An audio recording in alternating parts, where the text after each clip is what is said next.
Olá para quem está assistindo esse vídeo. Hoje eu vou estar aqui fazendo a segunda parte, da resolução do defeito da F959. Eu vou estar dando algumas explicações aqui. O defeito ele ocorreu aqui no amplificador diferencial, nesses dois transistores que ficam aqui. O amplificador diferencial ele fica no primeiro estágio, que é a entrada do amplificador. O que o diferencial faz? Ele é um amplificador de tensão DC. Num transistor entra uma tensão e o segundo transistor ele pega essa amostra de tensão e amplifica essa diferença, manda lá para a saída. Por isso que nesse estágio aqui, esses amplificadores eles precisam ser idênticos. O ganho deles precisa ser idêntico. É por isso que se usa a marca ou o modelo desses transistores. Eles são iguais, tem que ser iguais no modelo e no ganho. Qualquer diferença na entrada reflete na saída. Aliás, qualquer diferença no ganho desses transistores aqui vai refletir lá na saída. Aqui geralmente que fica o ajuste de offset. Se tem 1 volt na entrada, tem 1 volt na saída. Se tem 0 volts na entrada, tem 0 volts na saída. E qualquer diferença, se aqui, por exemplo, esse transistor aqui é o da entrada, se aqui tem 1,1 volt e aqui tem 1, esse 0,1 vai lá para a saída. Por isso que aqui tem que estar igual. Aqui tinha uma diferença aí de 5 volts entre coletor e emissor, e essa tensão tava com uma fuga aí de quase 1 volt, que foi lá para a saída de áudio aqui. E ela foi amplificada, tanto é que o positivo ele tava com tensão negativa e o negativo tava com uma tensão positiva. Antes de estar passando para o esquema elétrico, eu queria estar falando um pouco um termo que ele é bastante usado por técnico, por entusiasta, robista, curioso, iniciante, que é esse termo aqui, fuga de corrente. Muita gente usa, até fala fuga, né? Ao invés de falar fuga de corrente, fala apenas fuga. Eu não gosto muito desse termo, principalmente pelo fato dele ser abreviado, falar fuga. Porque quem escuta esse termo acaba não entendendo, passa de forma errada e ele fica uma coisa muito subentendida. Do inglês a gente tem aqui, leakage, que significa vazamento. Vazamento ele expressa de forma um pouco mais clara o que ocorre dentro do semicondutor, que também pode ser descrito como uma fuga. Vamos lá. Aqui a gente tem 3 componentes que eles sofrem bastante com fuga de corrente, que é o capacitor, o transistor e o diodo. O capacitor ele é polarizado, uma das placas dele positivamente e outra placa negativamente. No meio dessa placa tem um material dielétrico que ele não é condutor. É como se fosse um sanduíche. Imagina um rocambole e o recheio do rocambole é o isolante. Uma das características do capacitor, ele funciona como um circuito aberto, uma chave aberta para tensão DC, tensão contínua, e um curto, como se fosse um fio, para o sinal AC. Ou seja, a senoide ela vai passar aqui direto, enquanto o sinal DC ele é bloqueado. Por quê? Porque o capacitor ele tem uma característica, ele carrega e descarrega, ele carrega e descarrega. Se não existe diferença de potencial entre os terminais do capacitor, ele vai passando um sinal até ele se carregar.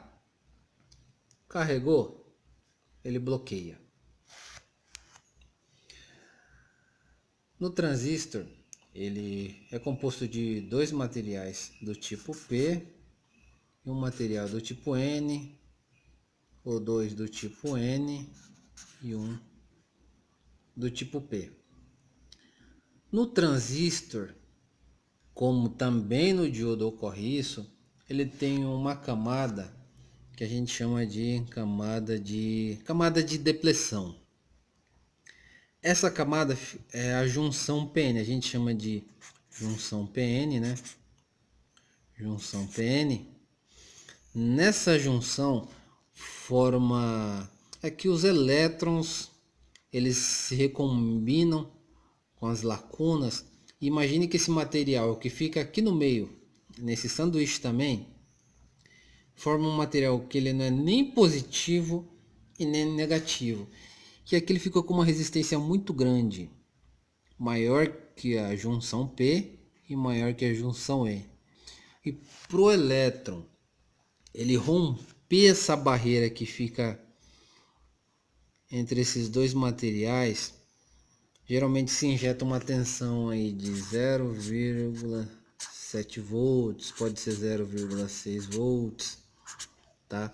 Você aplica 0,6 volts aqui e o elétron ele passa a percorrer o diodo, o transistor. E como é que acontece a fuga de corrente tanto no diodo quanto no transistor? Ela ocorre aqui nessa camada de depleção. Porque uma vez quando o diodo ele é polarizado diretamente, eu aplico uma tensão positiva aqui, uma negativa aqui, a corrente ela flui livremente. Agora se eu faço o inverso, por exemplo, eu aplico um positivo aqui e um negativo aqui, a tendência do diodo ele é bloquear, ele vai impedir a passagem de corrente.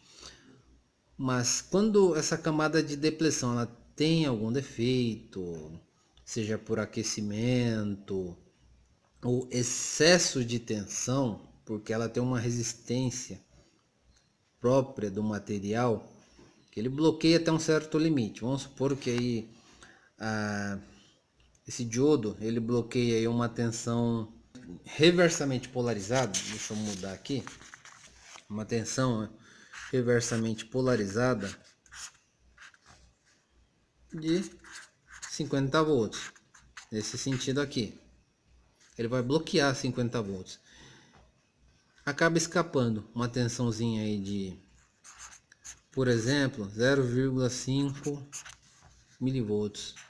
E aqui fica, entre esse terminal aqui vai ficar com 40 volts, 49 volts e meio.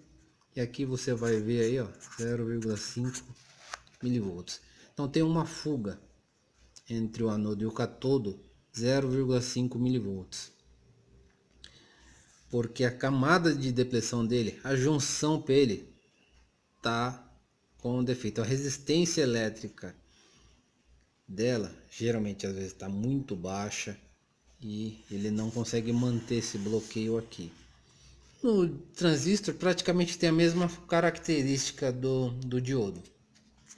No transistor, entre o coletor e o emissor dele, vamos lá, deixa eu fazer o desenho aqui. Aqui está a base, aqui está o emissor e aqui está o coletor.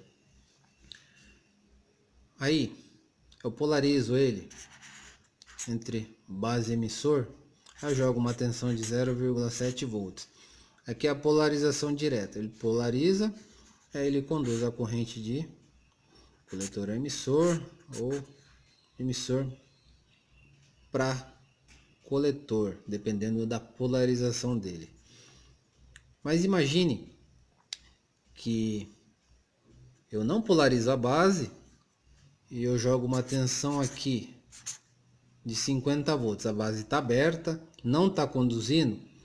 Ao invés de ter 50 volts aqui no emissor, tem uma tensão aí de, por exemplo, 45 volts no emissor e 5 volts no coletor com a base aberta. Tem uma fuga entre base e coletor de 5 volts, porque a junção PN dele tá com defeito, que é a camada de depleção.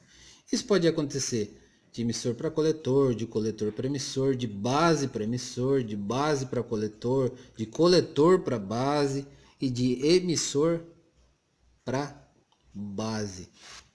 Quando o transistor ele está em modo de bloqueio, ou seja, ele está bloqueando a passagem de corrente entre emissor e base, e você joga uma tensão de 10 volts aqui no emissor, em vez de ter 10 volts, tem 9 e aqui tem 1 volt, por exemplo, esse transistor aqui ele está com uma fuga entre emissor e base de 1 volt. Ele está conduzindo quando ele deveria estar bloqueando essa tensão aqui. O coletor é a mesma coisa.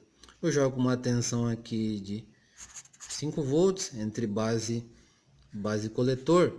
E aqui, ao invés de ter 5 volts, tem uma queda de tensão aí de, por exemplo, 100 milivolts. Aí tem 4,9 aqui. E aqui na base tem 0,1 volt. Ele está com uma fuga de corrente de aproximadamente 100 milivolts, quando ele deveria estar bloqueando essa tensão, porque ele está polarizado inversamente. Então, no transistor, a gente consegue identificar aí qualquer defeito nele apenas por essas quedas de tensão, quando ele está polarizado inversamente. Diretamente, se ele tiver em modo de condução, tá? Quando ele está em modo de condução, deixa eu tirar essa bagunça aqui. Vamos lá. Eu polarizo a base do transistor aqui, jogo 5 volts na base dele e aqui no coletor eu jogo 10 volts. Base polarizada, aqui entre coletor e emissor tem que ter uma tensão próxima de zero. Como ele está vamos supor que ele esteja na região linear dele, aí vai ter uma tensão residual aqui, ó, 0,2. Geralmente fica, tá? Essa tensão 0,2, 0,3, isso está no próprio datasheet do fabricante.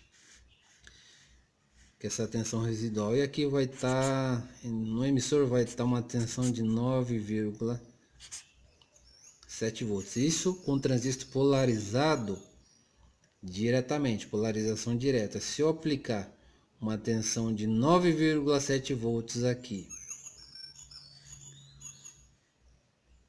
com o transistor polarizado reversamente, aqui na base tem que ter zero.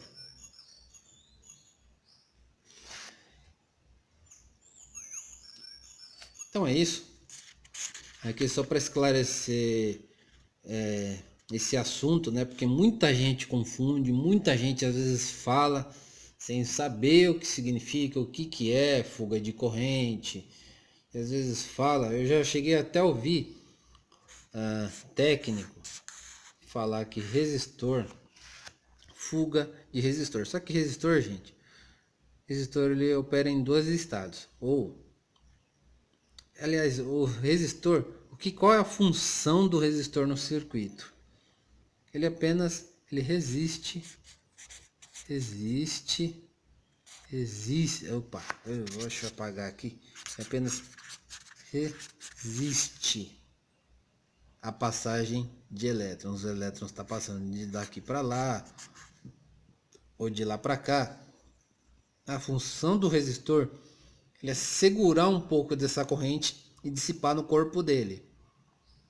Ele vai dissipar uma porcentagem, uma porção dessa corrente que está passando por ele no corpo, que é o chamado efeito Joule. Ele vai esquentar um pouquinho, bem pouco, dependendo da potência e da corrente aplicada nele, ele vai esquentar bem perceptível ou bastante. Resistor ele não tem fuga porque ele não possui nenhuma junção, ele não possui nenhum dielétrico nele que vá bloquear a tensão de cá para lá ou de lá para cá. Então, resistor não tem fuga.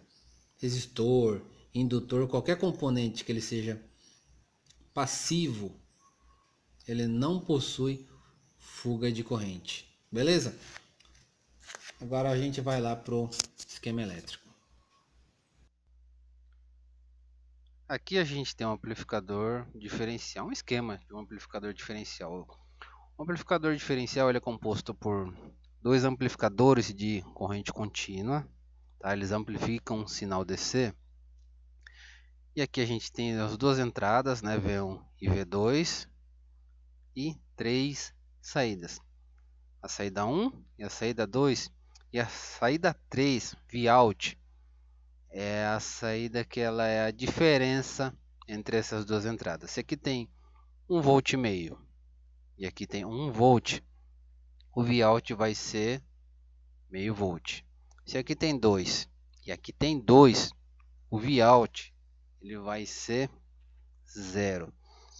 E o amplificador diferencial, ele tem um emissor comum dele, vai acoplado. Geralmente aqui vai um acoplado a um outro circuito ou um espelho de corrente, como é o caso dos amplificadores da Aiva. Beleza? E aqui eu já estou com o esquema elétrico do amplificador do F959. E aqui a gente já pode notar esse circuito composto desse transistor, aliás, desse capacitor e esse resistor. Esse capacitor ele foi colocado aqui para filtrar qualquer tensão DC residual que venha ter do circuito bypass e do multi, bloqueando para ter 0 volts aqui na base do Q207. E aqui no Q209 ele pega uma referência desse mesmo sinal de terra, que é 0 volts. Qualquer espúrio vem ser bloqueado aqui pelo C215 para ter 0 volts aqui no Q209. Qualquer fuga que venha a ter, seja nesse capacitor ou nesse capacitor aqui, nesse aqui nem tanto, mas no C209, qualquer fuga de tensão DC que venha a ter nesse capacitor, vai para o terra, vai para esse amplificador aqui, e essa tensão ela vai refletir lá na saída de som, nas caixas de som. E um detalhe, tá? O amplificador diferencial, o ganho desses dois transistores tem que ser idêntico. Esse aqui tem um ganho de 200, esse aqui tem um ganho de 200. Qualquer diferença que venha a ter nesse transistor reflete no offset. O offset ele vai ter uma tensão DC residual, que ela vai ser amplificada e vai lá para as caixas de som. Tanto é que esses transistores aqui, eles têm que ser igual, tem que ser o mesmo ganho, porque qualquer diferença nesses dois amplificadores aqui vai para a saída de som. Um detalhe que eu queria mencionar aqui: o transistor, quando ele está na região de saturação, a tensão de base e coletor dele geralmente é de 0,3 volts. Eu tinha falado lá na região linear, falado anteriormente. Quando você vê aqui entre coletor e emissor uma tensão de 0,3, 0,2 volts, significa que o transistor está saturado. Quando ele está em corte, a tensão que vai estar aqui no coletor é de 61 volts e aqui também, no Q19, 61 volts. Nesse transistor, ele estava com uma fuga de 5 volts, né, que aqui estava com 55, aqui estava com 5 volts, quando ele deveria ter essa tensão aqui de 0,6 volts. E é isso. Com essa diferença que eu percebi aqui entre coletor e emissor, eu vi que esse transistor estava com uma alteração interna. Aí eu fiz a substituição por um transistor do mesmo modelo, tá? Comprei esse CMBT 5401, substituí, equalizou aqui a entrada e resolveu a saída, que a tensão descendo a saída ficou em torno de 0 volts 14, se eu não me engano, ficou em 14 milivolts, que é uma tensão aceitável.